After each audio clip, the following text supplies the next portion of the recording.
Hi teacher, I'm Christian and I'm going to answer the questions about the importance of nature. Question number one, why is so important for us to make conscience about the importance of nature?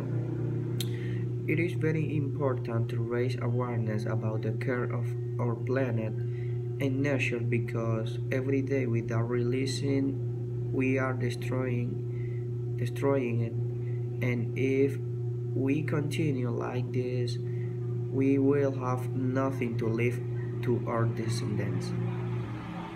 Question number two, if it's so easy and so important, why doesn't everybody do it? I think not everyone does it because some are ignorant, others uh,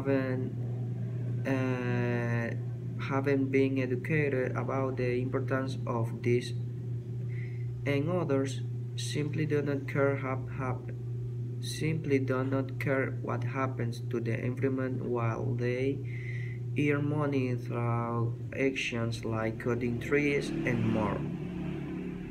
And question number three, how can we take care of it? We can take care of this through actions such as plant trees, clean beaches, rivers, recycle, recycle, recycle, and give talks in schools and campaigns to educate people about this. Thank you.